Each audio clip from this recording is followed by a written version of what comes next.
વર્તમાનકાળ તમે જોયો. સાદો વર્તમાનકાળમાં તમે જોયું કે એના keywords daily, always, often, sometime, usually, generally, never, 8 keywords હતા. હવે વાત છે સાદા ભૂતકાળની. તમારી ગ્રામરમાં ક્યાંય કીવર્ડ્સનો ઉલ્લેખ નથી, પણ હું તમને આગળ તમારે ડીપમાં આવે છે સ્ટાન્ડર્ડ 9થી, તો હું તમને અત્યારથી લખ્યા છે લાસ્ટવાળા બધા કારસૂચક શબ્દ છે. લાસ્ટવાળા બધા અને એસ્ટરડે. લાસ્ટવાળા બધા મીન્સ કે last day, last week, last month, last પાછળ ગમે લાગે કે last Sunday, last Monday, ETC એટલે લાસ્ટવાળા બધા અને એસ્ટરડે આ કીવર્ડ છે એટલે કે કાર સૂચવતો શબ્દ છે. હવે તમારે સાદો વર્તમાનકાળ તમને તો જ આવડે, તમને ક્રિયાપદના ભૂતકાળના રૂપો આવડે તો. અને એ તમારે શું કરવું પડે?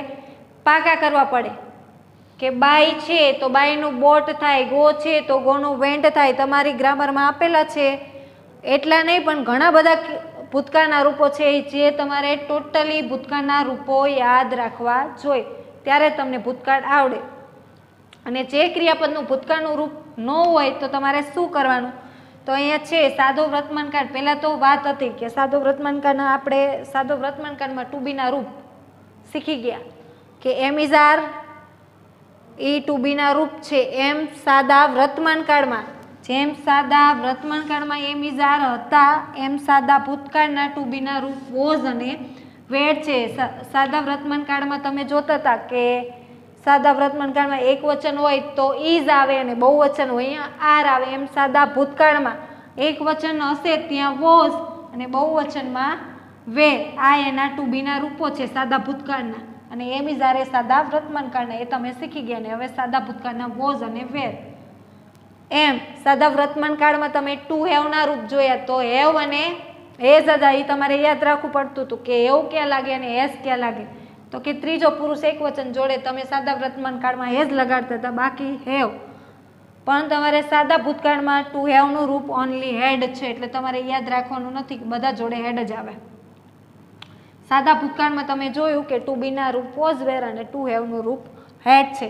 હવે સાદા વર્તમાનકાળની બ્લેન્ક્સ કઈ રીતે તમારે ફિલઅપ કરવી, કઈ રીતે હોય સાદા ભૂતકાળમાં, તો એ જોવાનું છે. સાદા ભૂતકાળમાં એમાં જે મેં તમને પહેલાં કીધું કે સાદા ભૂતકાળમાં તમારે ક્રિયાપદના ભૂતકાળના રૂપો યાદ રાખવા પડે. એ તમને ખ્યાલ હોવો જોઈએ કે બાય છે, બાયનું બોર્ડ, ગો છે, વેન, બ્રિંગનું બ્રોટ, આ બધા તમારે યાદ રાખવા. પણ જો ક્રિયાપદનું ભૂતકાળનું રૂપ ના હોય તો તમારે શું કરવું? તો અહીંયા છે તમને પહેલાં જ લખી દીધું, જે ક્રિયાપદનું ભૂતકાળનું રૂપ ના હોય તેને તમારે ડી કે ઈડી પ્રત્યે લગાડવાથી ભૂતકાળનું રૂપ બને છે. ડી એટલે જેને છેલ્લે આપ્યું હોય, આ રીતના હોય. એક્ઝામ્પલ તરીકે તમારે આપ્યો હોય વર્ડ્સ ડાન્સ. ડાન્સનું ક્રિયાપદનું ભૂતકાળનું રૂપ નથી. ડાન્સના સ્પેલિંગમાં છેલ્લે શું આવે એ ઓલરેડી છે, તો અહીંયા તમારે ખાલી ડી લાગે. ડી કે ઈડી પ્રત્યે લગાડવાથી ભૂતકાળનું રૂપ બને છે. હવે છે પ્લે.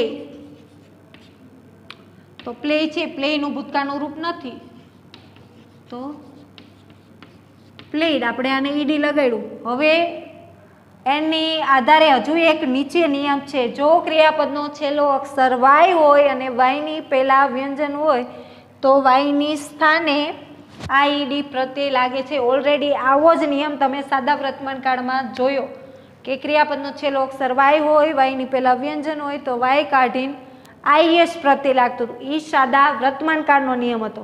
અને સેમ ઇટ ઇઝ સાદા ભૂતકાળમાં પણ. સાદો ભૂતકાળ છે એમાં આઈડી, આઈએસના બદલે આઈડી પ્રત્યે લગાડવાથી ક્રિયાપદનું ભૂતકાળનું રૂપ બને. તો અહીંયા તમે કહો ક્રિયાપદનો છેલ્લો અક્ષર વાય છે તો મિસ્ટેક કરી દો, આઈડી કરી દો કે ટીચરે કીધું છે ને છેલ્લો અક્ષર વાય છે તો આપણે આઈડી કરવાનું. પણ તમારે જોવાનું છેલ્લો અક્ષર વાય છે, વાયની પહેલાં સ્વર વ્યંજન આ કીધું છે, વાયની પહેલાં વ્યંજન હોય તો તમને સ્વર વ્યંજન શીખડાવ્યા હતા કે 5 સ્વર છે, એ આઈ ઓ યુ ઈ 5 સ્વર, બાકીના 21 વ્યંજન. તો અહીંયા જોવાનું વાય છે પણ વાયની પહેલાં શું છે તો કે સ્વર છે એટલે ઈડી પ્રત્યે લાગ્યું. નહીં તો તમારે આમ હોય ક્રાય તો છે છેલ્લો અક્ષર વાય છે ને વાય પહેલા શું છે આર છે તો આર શું છે વ્યંજન છે તો અહીંયા તમારે આઈડી પ્રત્યય લાગે. એના આધારે તમારે બે નિયમ ક્લિયર થઈ ગયા કે ક્રિયાપદનું ભૂતકાળનું રૂપ ના હોય તો ડી કે ઈડી પ્રત્યય લાગવાનો અને તમારે આ નિયમ પણ ક્લિયર થઈ ગયો કે ક્રિયાપદનું છેલ્લો અક્ષર વાય હોય વાયની પહેલાં વ્યંજન હોય તો વાય કાઢીને આઈડી પ્રત્યય લાગે છે. હવે ક્રિયાપદનો છેલ્લો અક્ષર વ્યંજન હોય અને તેની પહેલાં એક જ સ્વર હોય તો વ્યંજનને બેવડાવી ઈડી પ્રત્યય લાગે છે. જો ક્રિયાપદનું ભૂતકાળનું રૂપ ન હોય આવો વર્ડ્સ હોય તમારે ક્રિયાપદમાં સ્ટોપ ક્રિયાપદનું ભૂતકાળનું રૂપ છે નહીં તો હવે આપણે સામાન્ય રીતે નિયમનો ખ્યાલ ન હોય તો આપણે શું કહેવી છે ક્રિયાપદનું ભૂતકાળનું રૂપ નથી ના હોય તો એને આપણે ડી કે ઈડી પ્રત્યય લગાડવાનું તો અહીંયા તો ઈડી પ્રત્યય તમે લગાડી દો પણ એ તમારે આ નિયમનો તમને ખ્યાલ હોવો જોઈએ કે ક્રિયાપદનો છેલ્લો અક્ષર વ્યંજન હોય અને તેની પહેલાં એક જ સ્વર હોય તો વ્યંજનને બેવડાવી. છેલ્લો અક્ષર શું છે વ્યંજન પી શું છે વ્યંજન છે અને ઓ શું છે સ્વર છેલ્લો અક્ષર વ્યંજન છે વ્યંજન પહેલા એક સ્વર છે તો અહીંયા તમારે શું કરવાનું છેલ્લા અક્ષરને બેવડાવવાનું મીન્સ કે વ્યંજનને ડબલ કરવાનું પી ડબલ કરીને ઈડી પ્રત્યય લાગે. એમ આ જ રીતે આપણે સાદો ભૂતકાળ જોયું. હમણાં તમને એક્ઝામ્પલ આપી દઉં. આઈ ખાલી જગ્યા to school yesterday.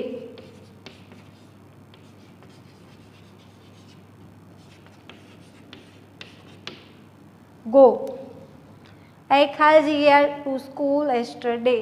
હવે મેં તમને પહેલાં જ જ્યારે સાદો ભૂતકાળ સમજાવવાનું સ્ટાર્ટ કર્યું ત્યારે જ કીધું હતું કે તમને ક્રિયાપદના ભૂતકાળના રૂપનો ખ્યાલ હોવો જોઈએ. હવે ગો છે ગોનું ભૂતકાળનું રૂપ ક્યારે તમને ખબર પડે કે ભૂતકાળનું રૂપ છે કે નહીં તમે ઓલરેડી બધા પાકા કરો તો તમને ખ્યાલ રહે. તો ગો છે એનું ભૂતકાળનું રૂપ તમે પાકા કર્યા હોય તો તમને તરત ખબર પડે કે ગો છે ગોનું શું થાય vent. I went to school yesterday આમ હોય.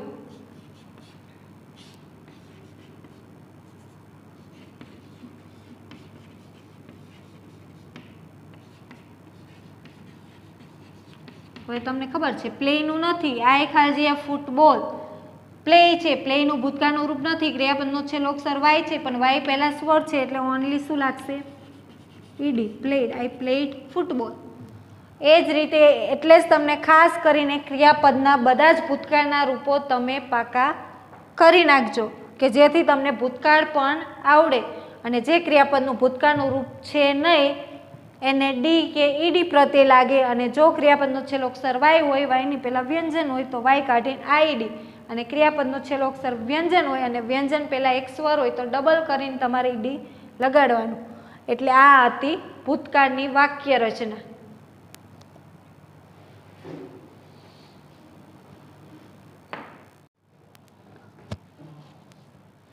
સાદા વર્તમાન કાળમાં તમે જોયું કે શબ્દોના આધારે જવાબ કઈ રીતે આપ્યા. તમારે જવાબ તો છે જ ઓલરેડી તમને કૌંસમાં આપ્યો છે કે ટુ પાવાગઢ પણ તમારે પૂરા ગુજરાતીમાં કહો ને પૂરા વાક્યમાં જવાબ ફૂલ સેન્ટેન્સમાં તમારે આન્સર આપવાનો છે. વેર ડીડ સુશીલ ગો તમને વેરથી ક્વેશ્ચન કર્યો છે. Where did Sushil go Sushil હવે ડીડ.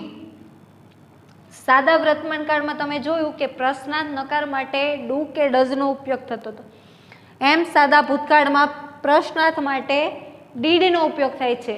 અહીંયા બધે જ ડીડ થાય છે. સાદા વર્તમાન કાળમાં તમારે ડુ કે ડઝ આવતું તો અહીંયા ડીડ આવે છે. Where did Sushil go Sushil ક્યાં ગયો તો ક્યાં તો કે પાવાગઢ. તમને એક વર્ડ છે એના આધારે તમારે ફૂલ સેન્ટેન્સમાં આન્સર આપવાનો છે. કૌંસમાં આપેલો છે આન્સર તો તમે કહો કે સુનિલ પાવાગઢ ગયો તો સુશીલ. હવે ક્વેશ્ચન હતો એટલે ડીડ આવ્યું તો હવે આપણે આન્સર લખવી છે એટલે ડીડ શું થાય નીકળી જાય તો સુશીલ. હવે ડીડ નીકળી જાય એટલે ગો છે ગો ક્રિયાપદનું મૂળ રૂપ છે તો હવે અહીંયા આપણે આ વાત શેની થાય છે સાદા ભૂતકાળની તો સાદા ભૂતકાળમાં ગોનું અહીંયા શું થઈ જશે ભૂતકાળનું રૂપ સુશીલ. હવે ગોનું ભૂતકાળનું રૂપ મેં તમને પહેલાં જ કીધું હતું ભૂતકાળના રૂપનો તમને ખ્યાલ હોય છે તો ગોનું went Sushil went to Pavagadh. સાદા વર્તમાન કાળમાં તમે જોયું, પણ આમાં તમારે અહીંયા ડુ કે ડઝ નીકળી જતું એટલે ક્રિયાપદને એસ કે યસ પ્રત્યય લાગતો હતો. ડુ હોય તો તમારે મૂળરૂપ રહેતું હતું. એમ અહીંયા ડીડ નીકળી જાય, પ્રશ્ન છે, પ્રશ્ન વાક્ય હતું એટલે ડીડ હતું, પણ અહીંયા તમે આન્સર લખો એટલે ડીડ નીકળી જાય ને જે ક્રિયાપદ છે એનું ભૂતકાળનું રૂપ આવી જાય. સુશીલ વેન્ટ ટુ પાવાગઢ, જે જવાબ આવતો હોય લખી વાળવાનું. હવે વુ ફેલ ડાઉન, તો નિધિન, અહીંયા વુથી પ્રશ્ન છે એટલે ડીડ નથી, ઓલરેડી ફોલનું ભૂતકાળનું રૂપ જ છે. ફેલ ડાઉન એટલે તો લખવાનું વુ એટલે કે કોણ પડી ગયું, તો નિતિન ફેલ ડાઉન. વુથી તો તમને ઇઝી જ લાગે છે, પણ તમારે જોવાનું ક્યાં આવે તો કે વેર, વોટ, વેન, એમાંથી હોય તો જ. વુથી તો તમને બધું ઇઝી લાગશે.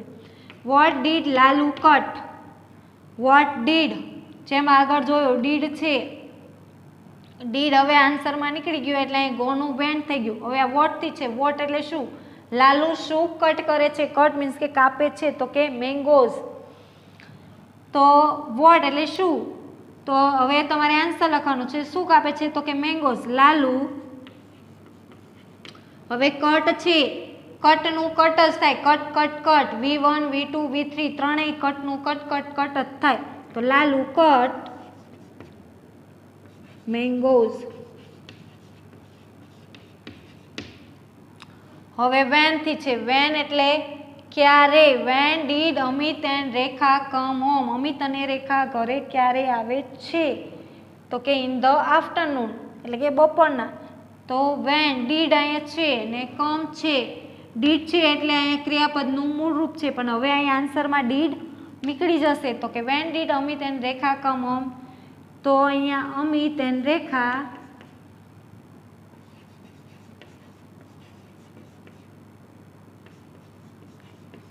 હવે કમ છે એનું કેમ, અમિત એન્ડ રેખા કેમ હોમ ઇન ધ આફ્ટરનૂન.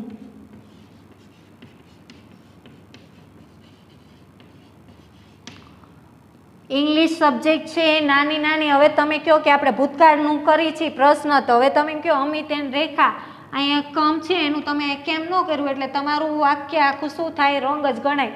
અહીંયા તમારે નાના એસ, ES, એવાના નાના નાના તમારે માર્ક્સ કટ થઈ જાય. એટલે તમારે ખાસ કરીને અહીંયા ભૂતકાળ છે તો ભૂતકાળના રૂપનો ખ્યાલ હોવો જોઈએ કે કમ છે તો એનું અહીંયા આન્સરમાં આપણે ડીડ નીકળી ગયું એટલે કેમ કરવું પડે. હવે વીચ છે, which book did Yogesh buy, Yogesh કઈ બુક ખરીદે છે તો કે ગુજરાતી નોવેલ. હવે ડીડ છે, હવે અહીંયા આન્સરમાં નીકળી જાય which book did Yogesh buy, તો યોગેશ. હવે બાય છે, બાયનું શું થાય તો તમને ભૂતકાળનું રૂપ ખ્યાલ હોવું જોઈએ કે બાયનું બોટ, યોગેશ બોટ ગુજરાતી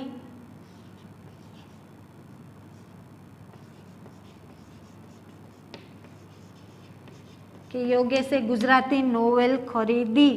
બાયનું અહીંયા ભૂતકાળનું રૂપ બોટ થઈ ગયું.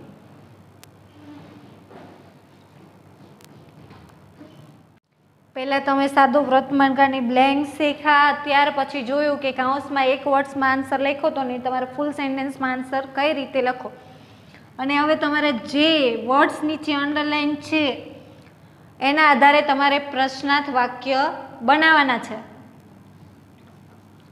દિશા બોટ અ ન્યૂ બેગ, દિશાએ નવું દફતર ખરીદ્યું. હવે દિશા નીચે અંડરલાઇન છે, કોણ નવું, દિશા. હવે એનું આપણે ગુજરાતી તમારે મેઇન તો મેં તમને પહેલાં જ વાત કરી કે તમારે ગુજરાતી વાક્યનું ગુજરાતી સમજવાનું. તો અહીંયા તમે જોયું કે દિશા બોટ અ ન્યૂ બેગ, દિશાએ નવું દફતર ખરીદ્યું. હવે દિશા નીચે અંડરલાઇન છે એટલે આપણે દિશાને થી ક્વેશ્ચન બનતો એવું તમારે પ્રશ્ન બનાવવાનો છે. તો દિશા આન્સરમાં આવે તો દિશા તમારે શું થાય, નીકળી જાય. તો હવે તમે ગુજરાતીમાં કે તો કોણે નવું દફતર ખરીદ્યું તો કે દિશાએ. કોણ આવ્યું તો કોણ માટે તમારે WHમાં તમે શેનો ઉપયોગ કરો, વુનો. તો અહીંયા તમે લખો વુ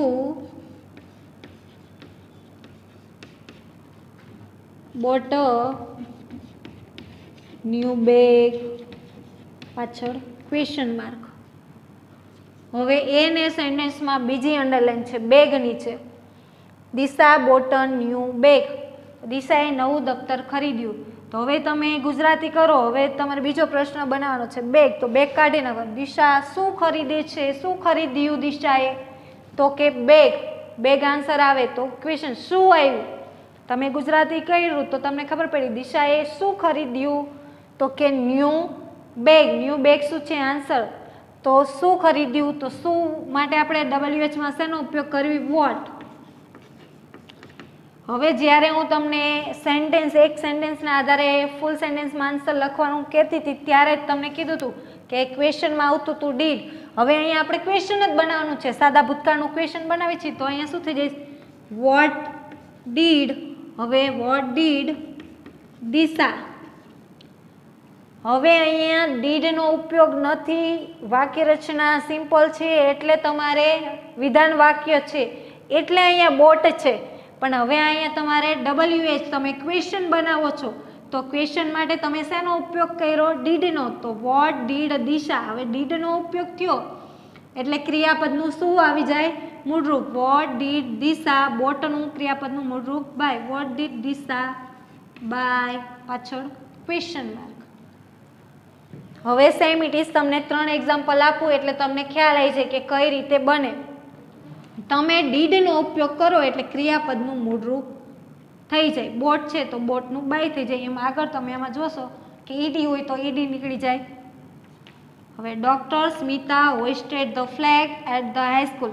હવે ઇન શોર્ટ તમને શોર્ટ રીતે યાદ રાખવાની. નામ આપે, નામ નીચે અંડરલાઈન હોય એટલે હંમેશા વુથી જ બને ક્વેશ્ચન. હવે doctor Smita hoisted the flag at the high school એટલે ડોક્ટર સ્મિતાએ હાઈસ્કૂલમાં ધ્વજવંદન ફરકાવ્યો. ધ્વજ ફરકાવ્યો. તો અહીંયા કોને ધ્વજ ફરકાવ્યો? તો કે ડોક્ટર સ્મિતા. નામ નીચે અંડરલાઈન આવ્યું એટલે તમારે વુથી. Who hoisted the flag at the high school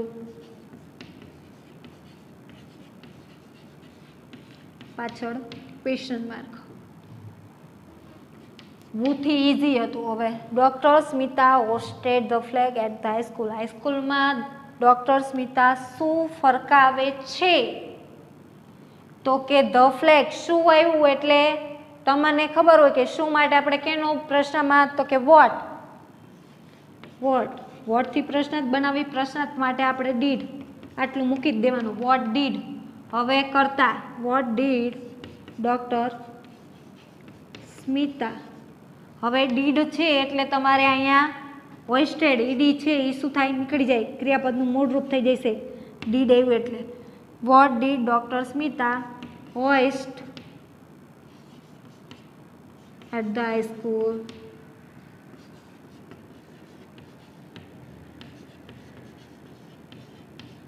પાછળ ક્વેશ્ચન માર્ક. હવે